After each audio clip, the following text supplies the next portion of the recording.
Hello. Welcome back to Crazy Effing Mommy, episode 135. I'm your host, Elyse DeLucci. How are you doing? Welcome to Manhattan. I'm okay. I think that being okay is fine. You know? My girlfriend, she says to me the other day, Elyse, are you happy? I said, who needs happiness when you can have trans fats? You know?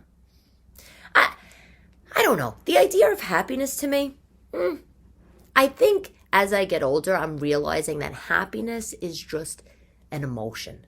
It's just an emotion. It comes and goes. It's a state of being, right? Sometimes I'm happy. Sometimes I'm not. Like when I'm online at Pinkberry, the frozen yogurt place, I am not happy. The line's always ridiculous. I usually see dirty shit on the floor. I am happy though when I take that first bite of size large original with gummy bears and brownie bites, and it travels into my mouth, down my throat, into my belly. That's happiness. That's probably because I equate, food and happiness, because that's the only way my mother was able to show love. But that's fine. That's fine. That's very Italian, or every other food-centric culture. But there was a study that was done by Harvard professor Daniel Gilbert, who wrote Stumbling on Happiness, which is a really good book. I bought it years ago. It came out years ago. It's a white paperback book. It's worth reading. Daniel Gilbert and another guy, Matthew Killingsworth, professors at Harvard, they did a study on happiness, and they found that 46%, fact of the day, by the way, of people, while they're in the act of doing an activity or something, their mind is wandering.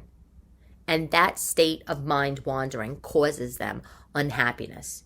And what they basically found is a wandering mind is an unhappy mind. And it's kind of like what I was talking about last week about meditation and trying to stay in the moment and stay present, which, by the way, is so much easier said than done. So I need to stress that. But how they did the study is they built an iPhone app. They went out to 2,200 people, and at random intervals, they said to the people, what are you doing in this moment? And are you thinking about your current activity, or are you thinking about something else? And are you happy? And then 46% of those people came back and said that they were thinking about something else and they weren't particularly happy, right? And they stress in the survey that this idea of mind wandering, it's ubiquitous. We all do it. It's a completely natural thing. But basically the study showed that our mental lives are pervaded to a remarkable degree about being in or having a state of non-presence, right? So, which is totally normal, no? We kind of live in that kind of world, right? This is how it is. It's not like the olden days where, there was no internet and no television and, no lights, whatever. You'd sit around, okay, no lights, a little exaggeration, but you'd sit around with the family and you'd listen to a radio show, right? Of course you're present in that moment. Of course you're present in that moment listening to the radio show. You're all engrossed. There was like one radio program on like a day, if you were lucky to have a radio. Of course you're going to be present. Your mind's not going to be wandering about what you're going to make for dinner or changing the channel, because there was, that's what you're doing. But now we have these constant options. We have it's like a conveyor belt that never, life these days, it's like a never ending conveyor belt of options, right? If you don't like something, you could just scroll on to the next channel, right? You could change mediums, you could do whatever. And that constant change, I think, this is an Elyse DeLucci thought, trains our brain to just always be clicking the proverbial channel, so to speak, right? So it only makes sense that when you're actually doing something, your mind is elsewhere. Well, these people are saying that's what's causing this unhappiness in the world. So how do you solve that? I don't know. I think it's about being present. And to be honest, and again, one Italian woman's thoughts living in New York City, right? One educated, professional Italian woman's thoughts. I do think that the education curriculums in school should be changed to incorporate mindfulness and some sort of meditation. I know that's like so California of me to say. I know. Here's the thing. I get the benefit of gym, like kickball and, all those kind of things. I get the benefit of home ec. Some schools I know still do home ec and that. I get the benefit of field trips. But teaching people, I don't know, how to sew and cook, what's more beneficial? That or the fact that maybe being present, meditation, staying focused, I don't know. Maybe we could do a hybrid of both. Maybe you should add that in. And I know it's not even called home ec. Like I don't really know what it's called. But do you need wood shop? Do we need to learn how to like build a tree house? Yeah, I get it. Basic survival skills. How to cook some rice, saute a vegetable and build yourself a barn. But really, like in this, we live in technology day. The curriculum should change to match that. I think that we should be teaching money skills, and I think that we should be teaching meditation skills. I wish I had that when I was a kid, or even in high school. Because in college, you could obviously choose your classes, but it's just my POV. Anyway, on the happiness note, I talked about this ages ago, that in the 30s, in the 1930s, Harvard did a study where they took a sampling of men that attended their school, because that was at the time when men were only able to be at Harvard. And they took a sampling of those people, and they wanted to ask them, what makes you happy in your life? And the survey is so interesting. You can look it up. If you type in Google 90-year Harvard study, it will come right up. It's a famous thing. And every few years, these researchers would check in with this sample of men. And they would ask them at various periods of their life, ages, career, milestones. Are you happy? What's your life like? Tell me. And they culled all this data, right?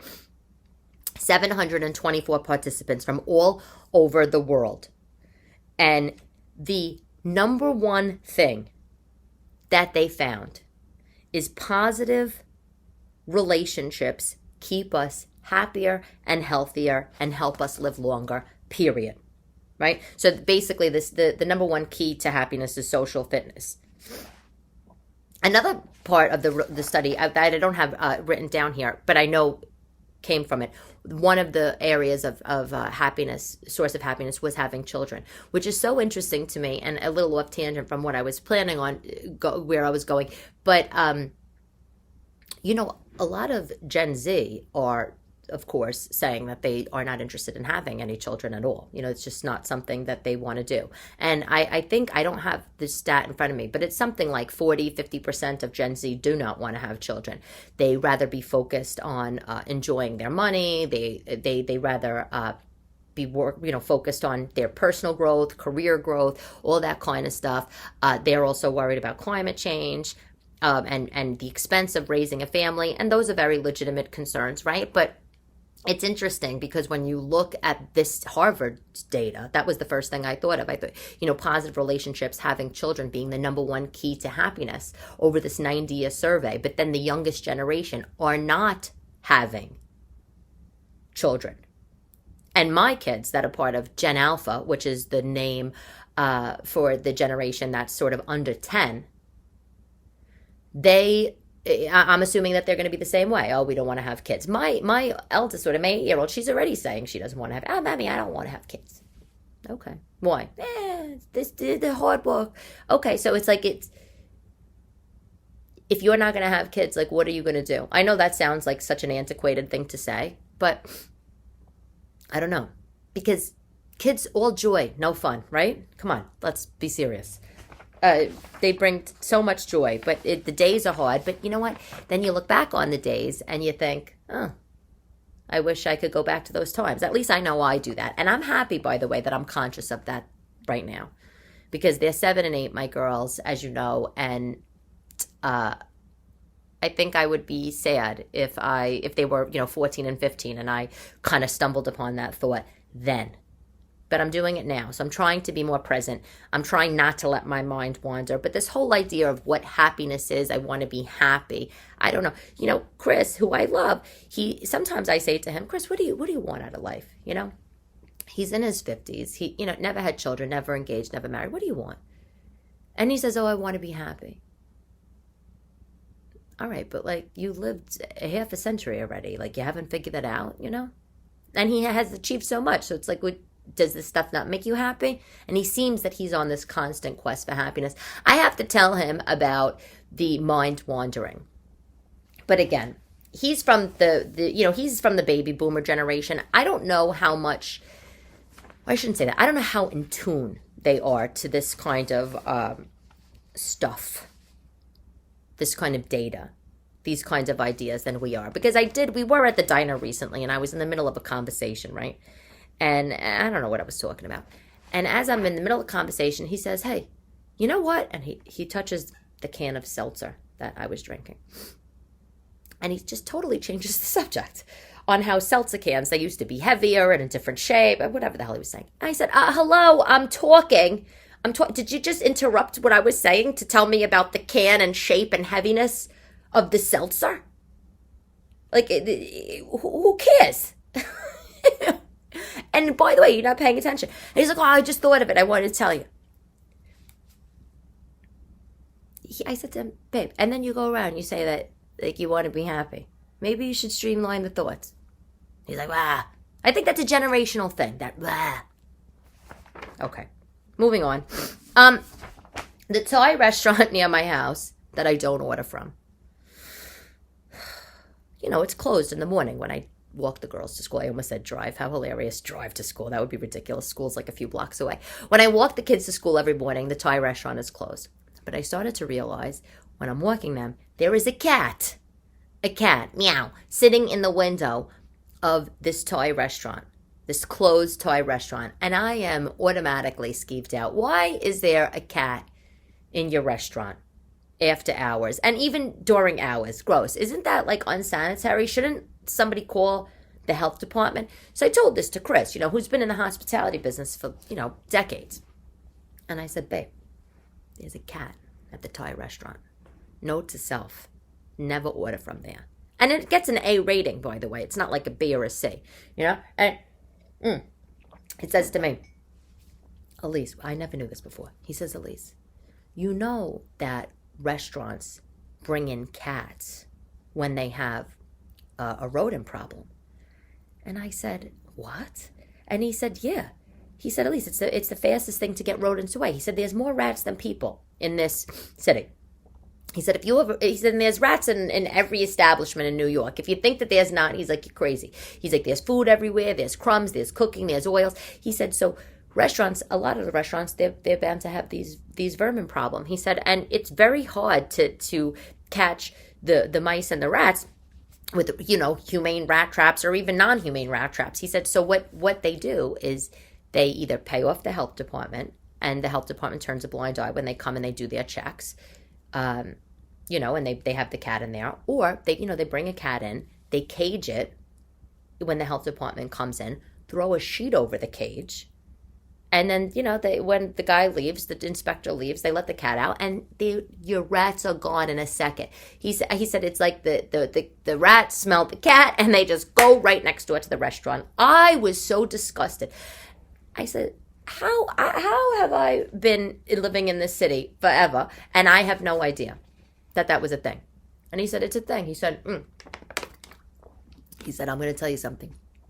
He said, having a cat in your restaurant, in the kitchen, in the back, in the basement, is a lot effing cleaner than having rats. And he said he worked at places that had rats and mice. Droppings in the ice maker. Ugh. He's worked at places they've had droppings in the sauce stuff. I mean, how gross.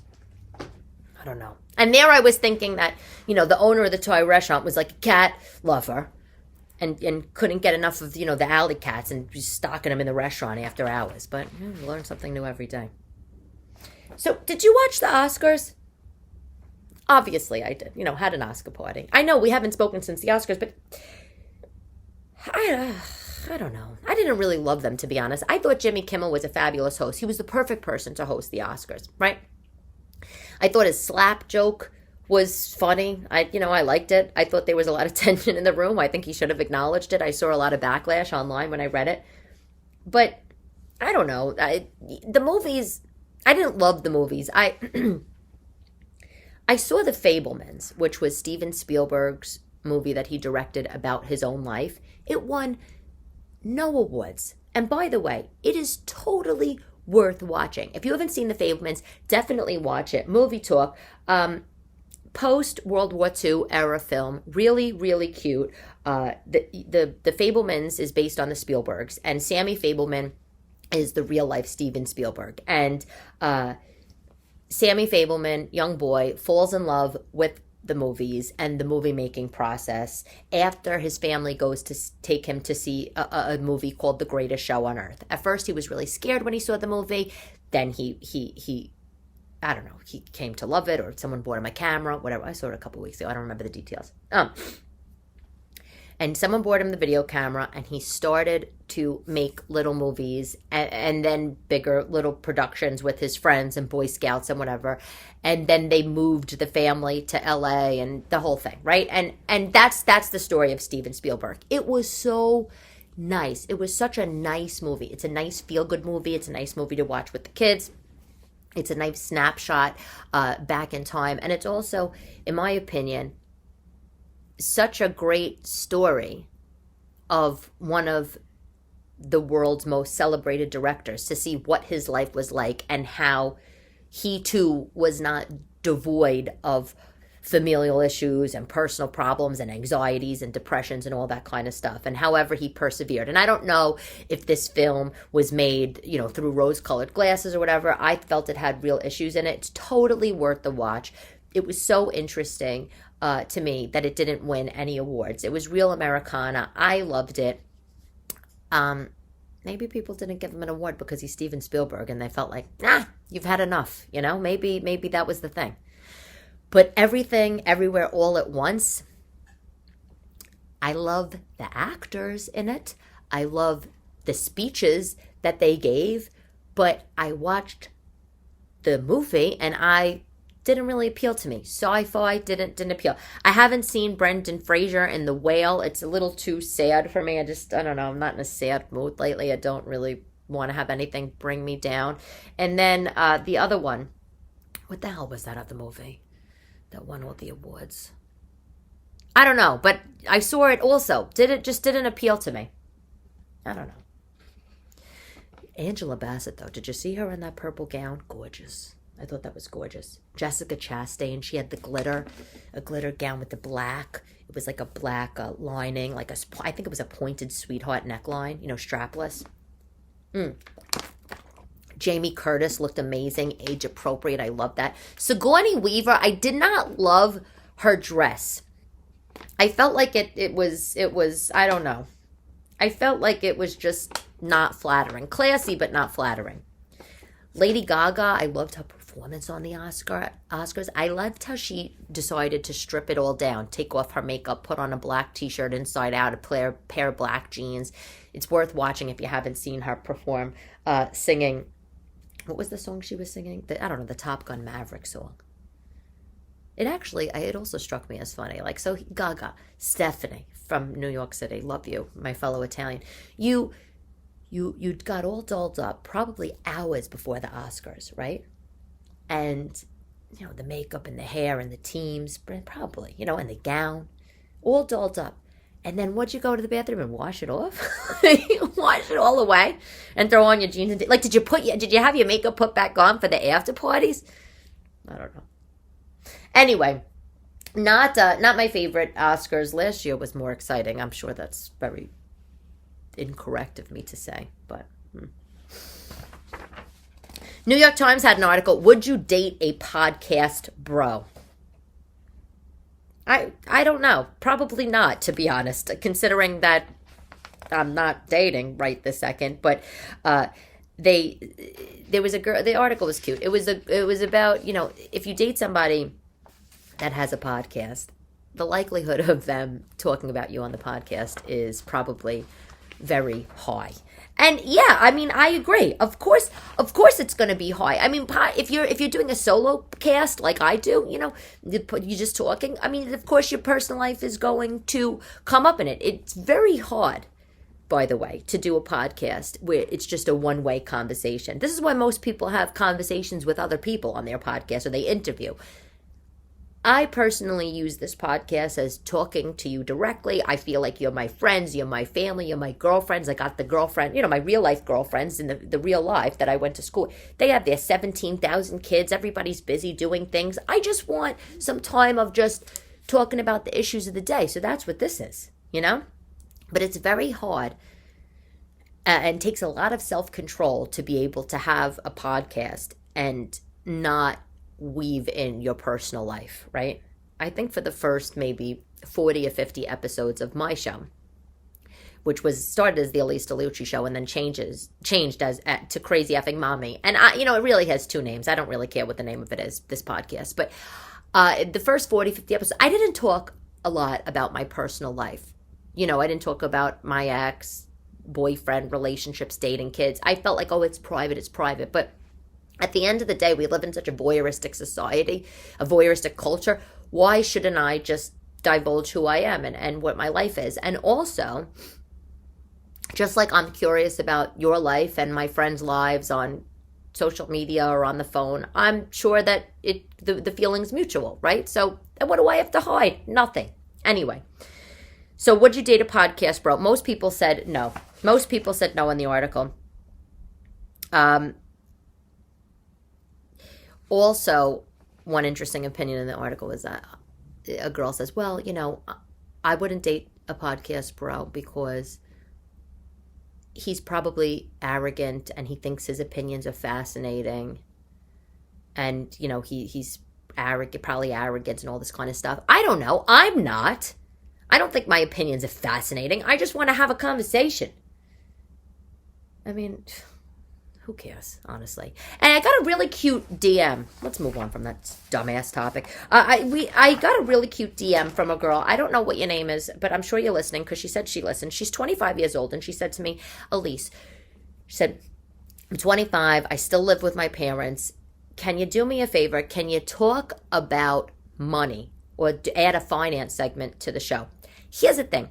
I have a friend I met through the podcast and internet. Maria, hi. I'm sure you're listening. She's out in Long Island. I said to her once, months ago, I said, oh my God, Maria, you know my career, my full-time career. I said, should I talk about money and stuff, and Wall Street or, finance on my podcast? Should I do it on stage, talk about big corporate career, what it was like being a fish out of water, all these kind of things? And her advice was really good. She said, yeah, I think you should talk about it. You could touch on it, but you don't want to lose like the core audience, which the core audience is just regular girls, right? Wanting to hear regular conversation about food and entertainment and cooking, And the same thing on when you're on stage. So you don't want to fill it with too much, like white collar, this is how you invest, DTF this, startup that, I get it. And I took that advice really seriously, right? And I think about it a lot. But I do also, it's not even a but, I do also, because she thinks so too, I do also have young listeners like you that maybe I remind you of them, or vice versa. Maybe I remind you of, your cool aunt, or maybe your nuts aunt, whatever. Or we're from the same tribe. And you want to know how I, navigated a corporate career, or maybe owned my apartment, and whatever else I own, on this sort of fancy Upper East Side of Manhattan. These is right. I mean, because come on, everybody wants to know how to do stuff like that. So I don't have the answer, but what I could tell you, and I guess I could weave in some finance tips, some money tips, is, okay, at 25 years old, these are my finance tips for if you're 25. And if you have a daughter or son and you're listening, I think this is worth sharing with them. The first thing I would say is to use cash. have cash in hand. Don't use a credit card. That would be, if I could go back and tell my younger self advice, so I'm 39, right? If I could go back and tell my 21, 22-year-old self what to do with money, luckily I started to figure it out shortly after that. If I could tell my younger self what to do with money, it would be to only use cash. Do not use credit cards. Credit cards have great benefits in terms of protecting your purchases, racking up points and using them for vacations and all this kind of stuff. But a lot of that chatter, points and protection, like you don't need at 25 years old, okay? I mean, that's just the reality of the situation. You don't really need it. You should only be buying and spending your money on things that you can afford and you have the cash to pay for. I cannot stress that enough. When I was, maybe I was 20 or 21, I can't remember. I was in a store with my girlfriend, Stephanie. We were in the Staten Island Mall. I'll never forget this. And I think we were in Express, and she was buying some stuff, and they said, do you want to open a card and you get a discount, a store credit card? And she said, no, I already have one. And I said, oh, I'll open it, because it's a big shop. Like, who the hell was I? Open up a store credit card at 20 years old. I'll open it. Oh, yeah, babe. And then you could go get the 15% off. I'll do it. Big shot, right? That was a big shot then. And so I opened the card. No idea, no implication of what this was doing to my credit. She gets the 15% off, and now I have a brand new line of credit at the store Express. Like, no offense, Express, but I don't really shop there. I didn't shop there at 18, not shopping there at 39, just saying. So I had a line of credit. I didn't even know what I was doing, okay? I'm sure she wrote me a check. She's very on top of things like that. I'm sure I paid the bill, but I never used it again. I'm sure that store credit card wound up hurting my credit score. I can't stress enough how you have to just use cash. That's just like one stupid example. But even to this day, I have one credit card. I have an American Express card. I do not have multiple credit cards. I used to have a Visa. I don't have it anymore.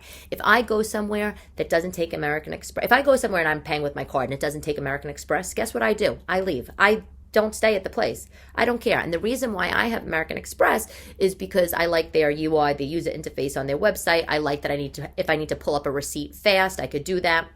I like the way American Express operates. I like their customer service. And I do pay for one of their premium cards because I find it to be worth it in terms of some of the perks or whatever. But I'm in a different situation than you because I own my apartment. And I apologize, if you don't at 25, maybe you did say you live in your parents' house. But I apologize if you have real estate, but whatever. But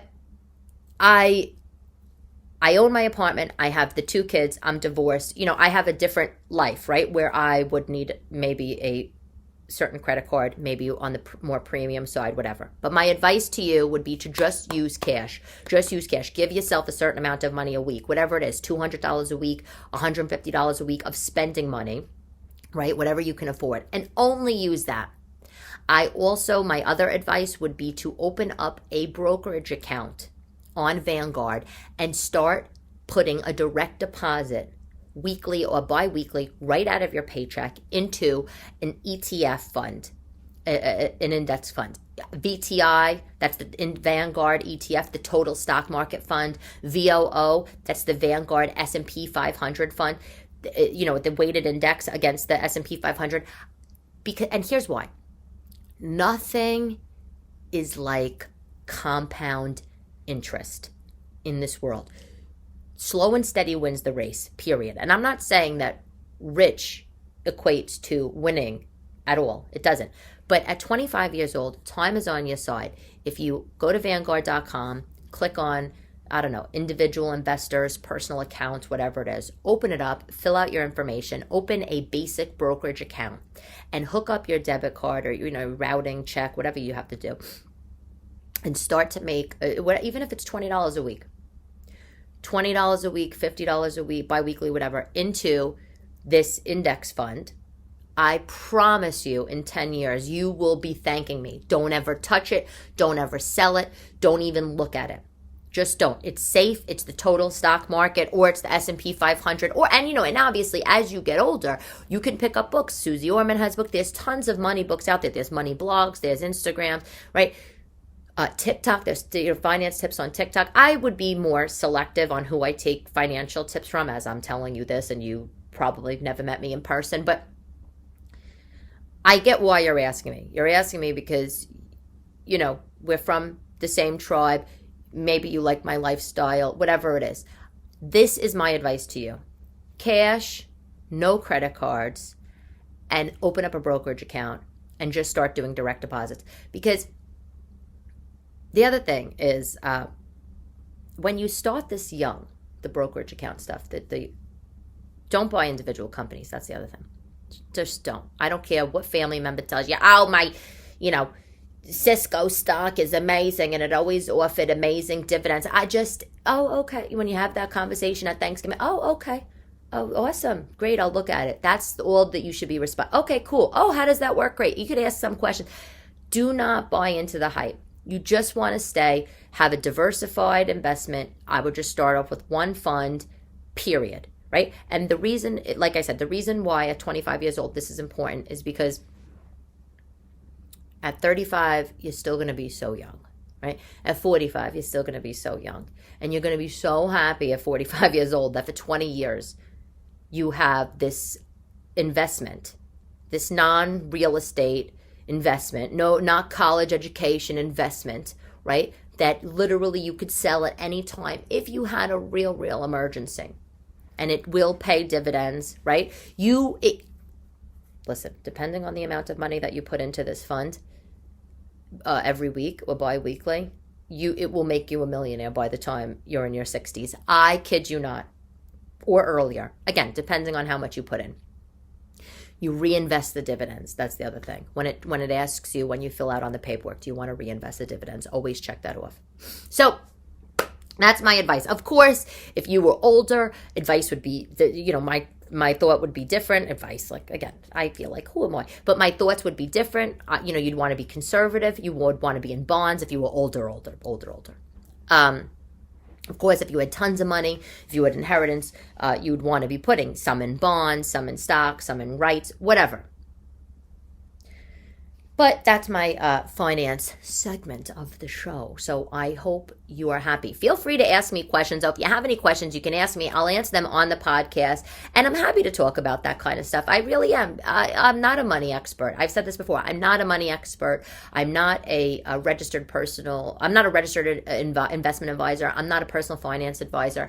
I am just an Italian girl that was born in Brooklyn, raised in Staten Island. I went to high school in New Jersey. Yes, I don't really talk about that, but I did.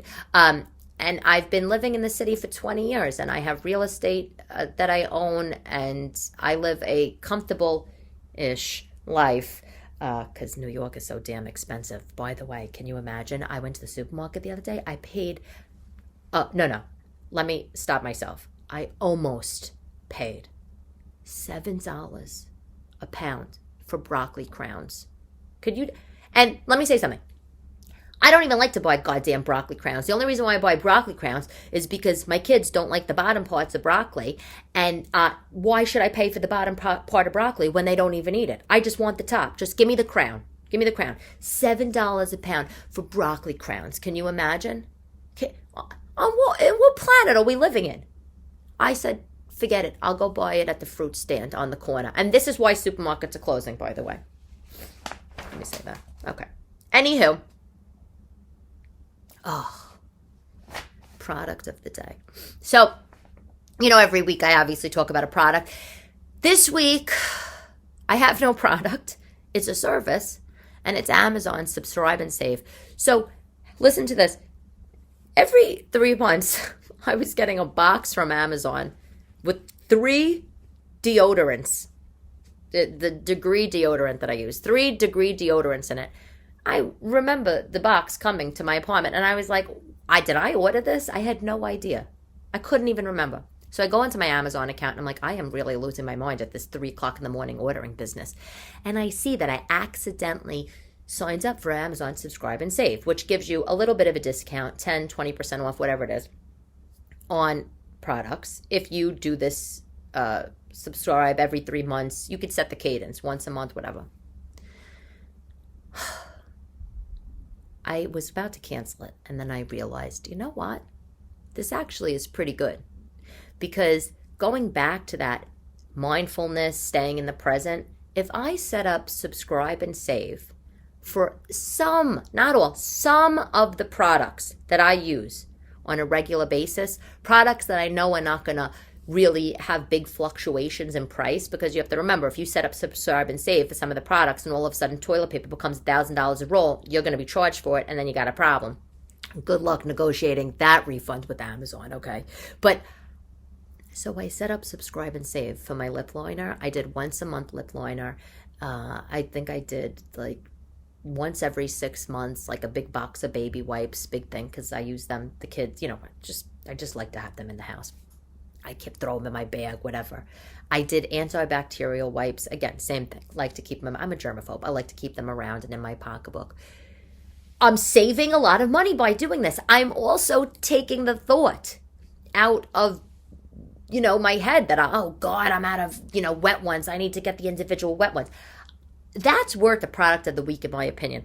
I didn't go overboard. I only did, 4 or 5 products, and I have them marked in my iPhone notes of the ones that I did subscribe and save for, because I do want to go and check periodically the prices, because that is the little sneaky thing about that Amazon, is they change the prices every so often.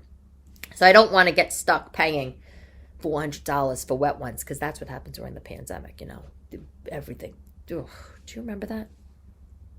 Did you try to get individual hand sanitizer, the little, packets? I did, because when the pandemic started, the girls, they were 4 and 5 or something. So we swore by them. And I remember going on Amazon and looking for the wet ones, and they were like $40 a box, for a box, 20 individual wipes. I was like, get the hell out of here. Nuts. You're all nuts. Anyway. Okay, quote of the day. Charles Spurgeon. Don't ask me who he is. I read this quote and I thought, oh my God, it ties in so nicely with all this happiness business. It's not how much we have, but how much we enjoy that makes happiness. And that, people, is my quote of the day. I'm Elyse DeLucci. This is Crazy Effing Mommy, episode 135. I love to love you, baby.